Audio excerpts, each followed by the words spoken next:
बादशाह अकबर अक्सर कई समस्याओं पर बीरबल के साथ चर्चा किया करते थे और साथ ही उनकी बुद्धि की परीक्षा भी लिया करते थे। वहीं बीरबल भी हर समस्या का समाधान बड़ी ही रोचक तरीके से करते थे। एक बार की बात है, महाराज अकबर और बीरबल दोनों शाही बगीचे में टहल रहे थे। दोनों के बीच किसी गंभीर मुद्दे पर चर्चा हो रही थी कि तभी अचानक बादशाह अकबर के दिमाग में बीरबल की परीक्षा लेने की सूझी। बादशाह अकबर ने पास में पड़ी हुई एक लकड़ी की ओर इशारा करते हुए बीरबल से पूछा, बीरबल, एक बात बताओ, ये जो सामने लकड़ी पड़ी हुई है ना, क्या तुम इसे बिना काटे छोटा कर सकते हो? बीरबल बादशाह अकबर के मन की बात समझ गया और वो लकड़ी बादशाह अकबर के हाथ में देते हुए बोले, जी महाराज, मैं इस लकड़ी को छोटा कर सकता हूँ।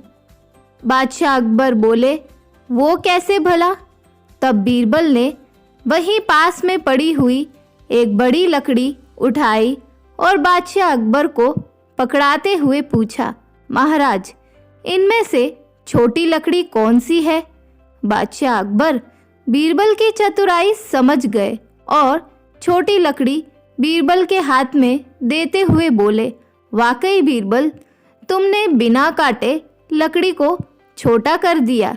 इसके बाद दोनों जोर जोर से हंसने लगे। इस कहानी से हमें यह सीख मिलती है कि परिस्थितियां चाहे जैसी भी हो, दिमाग से काम लेकर उससे बाहर निकलने का रास्ता खोजा जा सकता है। बादशाह अकबर कामकाज के अलावा भी कई चीज़ों के बारे में बीरबल से बातचीत किया करते थे। ऐसे ही बैठे बैठे एक दिन बादशाह ने बीरबल से पूछा कि इस दुनिया में सबसे बड़ा हथियार तुम्हारे हिसाब से कौन सा होता है? इस बात के जवाब में बीरबल ने कहा कि संसार में आत्मविश्वास से बड़ा हथियार कुछ और नहीं हो सकता है। यह बात अकबर के समझ में नहीं आई, लेकिन फिर भी उन्होंने कुछ नहीं कहा। उनके मन में हुआ कि समय आने पर इस बात की परख की जाएगी। कुछ दिन बाद राज्य में एक हाथी बेकाबू हो गया। पता करने पर समझ आया कि वो पागल हो गया है। उसे कर्मचारियों ने जंजीरों से जकड़ लिया था। इसके खबर जैसे ही बादशाह को पहुंची तो उन्होंने सीधे महावत से कहा कि जब भी तुम्हें बीरबल आता दिखे तो हाथी की जंजीरों को खोल देना। यह सुनकर महावत हैरान हो गया, लेकिन बादशाह अकबर का आदेश था, इसलिए सिर झुकाकर चला गया। अब अकबर ने बीरबल को महावत के पास जाने के लिए कहा। महावत ने भी बादशाह अकबर के आदेश का पालन करते हुए बीरबल को आते देख हाथी को जंजीरों से मुक्त कर दिया। बीरबल को इस बात की खबर नहीं थी, इसलिए वो आराम से चल रहे थे। तभी उनकी नज़र चिंगाड़ते हुए हाथी पर पड़ी। जैसे ही उन्होंने देखा कि हाथी उनकी ही तरफ आ रहा है, वो समझ नहीं पाए।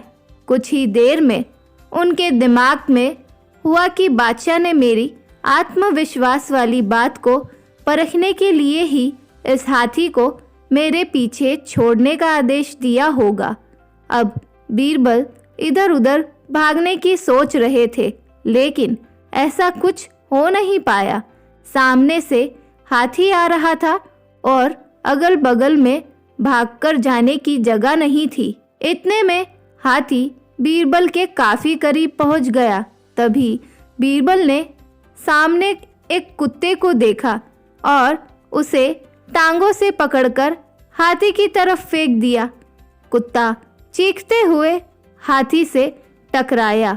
उसने ऐसी चीखें सुनकर हाथी वापस उल्टी दिशा में भागने लगा। कुछ ही देर में इस बारे में बादशाह अकबर को पता चला।